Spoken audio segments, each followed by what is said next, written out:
We've got some news today on the Dallas Cowboys Report. It includes some injury updates and Jerry Jones going, well, full Jerry Jones on one Earl Thomas. Speaking of safeties, we're going to begin with Xavier Woods. Now, he did leave Sunday's practice with an injury. The good news is for the Cowboys, he should be just fine. He was able to return to the sideline during that practice, and the Cowboys have no long-term concerns or even week one concerns about Xavier Woods. I think he's going to be just fine for week one of the 2020 NFL season. And that's a big deal for the Cowboys because they need Woods out there. He's by far, I believe, the best safety right now on this roster with the way Clinton Dix is playing and really Darian Thompson potentially beating him out to start in week one.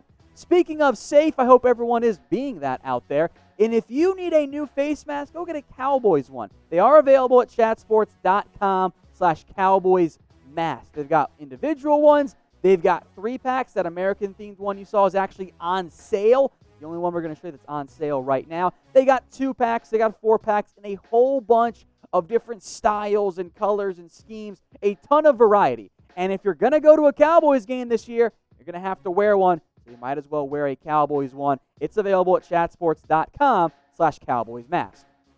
Let's go now to Earl Thomas as Jerry Jones had his radio interview today, and he went full Jerry Jones when asked about Earl Thomas. We'll show you his outlandish quote in just a second. But in general, the Cowboys remain non-committal. And like with many things in life, if you don't make a decision, that actually is making one in the negative sense. The fact the Cowboys haven't really made a push yet, haven't spoken directly with Earl Thomas, I don't think bodes well for signing Thomas at this point, even though the Cowboys have some internal concerns about their safety group right now.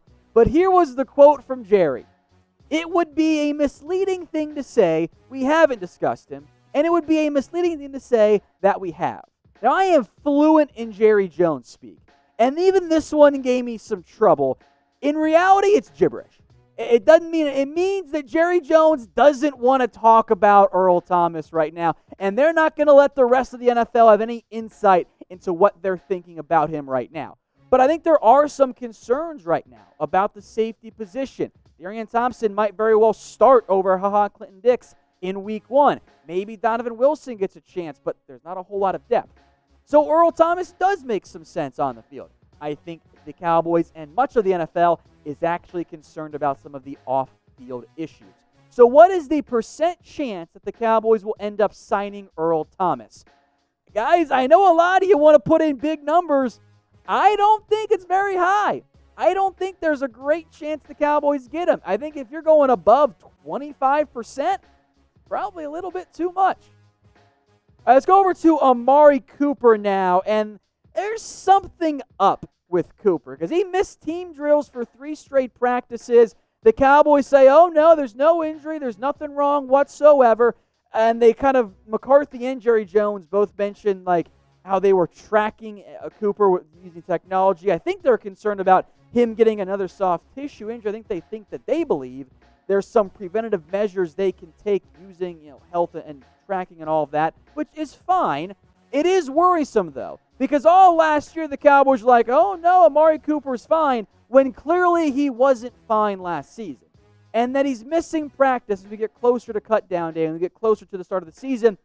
It's at least mildly concerning if you're the Dallas Cowboys. Now, I am willing to believe McCarthy. I am willing to believe the front office when they say he's fine, that everything is going to be okay for the Dallas Cowboys, that it's nothing to worry about. I will drink the Kool-Aid there. But it will always be in the back of my mind. On the bright side, at least you have Michael Gallup and CeeDee Lamb this year. So I'm not panicking on Amari Cooper, and hopefully that's not the vibe I'm giving off right now. But I am going to watch out for it.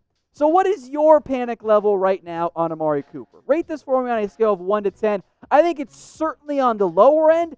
I would not go above a 3 right now. I think he's going to be good to go for week 1. I worry about him staying healthy all year, but I'm not panicking right now. This will be the pinned comment on today's video. So if you get hit with the ad break here on YouTube, scroll on down and get your votes in. Let's go to another receiver here and another injury update. Ventell Bryant thankfully did not tear his ACL in Sunday's practice. He went down, was clearly in some pain. We don't yet know exactly how severe the injury for Bryant is as it relates to if he's going to miss time early on in the season, but I think the injury could impact the Cowboys' 53-man roster decisions. Now, I think as of right now, these 5 guys are pretty much locked. Amari Cooper, Gallup, Lamb, Wilson, and Noah Brown.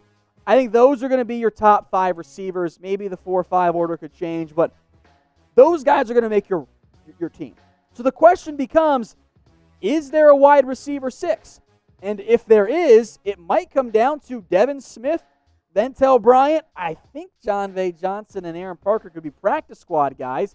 If Bryant's not healthy for week 1, do they kind of try and secretly IR him? Do they carry him if he's not healthy? That makes things difficult. Could Bryant be an IR stash? They like him on special teams. That matters at the back end of the roster. So it's going to be a little bit tricky, and that's one of the few spots still up for grabs on this Cowboys team. Now, as a related note on that, we will be doing our final 53-man roster projection plus practice squad for you guys. That will be out tomorrow, Wednesday. I'll break it down. It'll be my final one. I'm sure I'll get some things wrong, but there are some interesting potential decisions the Cowboys are going to have to make at a few key spots. Receiver is included. So if you want to catch that video, well, just make sure you're subscribed. Let's go now to Randy Gregory. Please don't get mad. I'm just relaying the information. Namely that, according to Jane Slater, there's nothing coming immediate right now for Randy Gregory. But maybe there could be some news in mid-September, which is just kind of par for the course at this point around Randy Gregory. As a reminder, back in early March, ESPN reported, amongst others, that Gregory officially filed for reinstatement. Now, if you assume that he filed on that day, it's more of a guideline than it is a hard and fast rule, but that 60-day reinstatement window for the NFL to respond was back in May. And now we're here at the beginning of September, and there's really no progress for Randy Gregory. He's still stuck in NFL limbo. So the reality is for the Cowboys, you can't assume anything on Gregory. You have to operate like you're not going to have him, not just for week 1, but for the entirety of the 2020 NFL season, which I feel better about that the Cowboys have Everson Griffin, and Alden Smith, by all accounts at camp, has actually played pretty darn well. But as for Gregory, does he play this season? I want you guys to get your votes in. Type Y for yes, you believe Gregory's going to play this year, or type your N for no. Let's go now to CeeDee Lamb, and I know not everyone likes this, but as we've said many a time on this show, this is the direction the Cowboys are heading. The plan is to use CeeDee Lamb on punt returns. Now, not necessarily every single return, but if you want to look at what the Cowboys did last year, I know it's a new special teams coach, but you might see something similar. CeeDee Lamb is going to be the dynamic return guy, and Cedric Wilson might be more of your hands guy, potentially. Here's what I mean by that, right? So you're backed up, let's say, and you got your return man. His heel's around the 10-yard line. It's probably going to be a fair catch. You're not going to put CeeDee Lamb back there. You'll probably put Wilson back there. Now, Lamb didn't have great production on punt returns at Oklahoma, but I will make note, college versus the NFL is different. There could be more opportunities for them to make big plays with the Cowboys, and maybe you're concerned about injury. I certainly understand that. I'm a little bit more okay with it because I would like to get some impact plays from my special team, and I also know this. Assuming, of course, that Lamb and Cooper and Gallup are all healthy at wide receiver. Plus, you got Blake Jarwin and Zeke Elliott. That's a lot of mouths to feed. So if you can find a way to get CeeDee Lamb an extra dozen to 2 dozen touches on special teams, I think that's worthwhile. All he has to do is break one big play, and we're going to think it's worthwhile. So again, I don't think it's going to be every single punt return, but CeeDee Lamb will be involved in special teams this year for the Dallas Cowboys.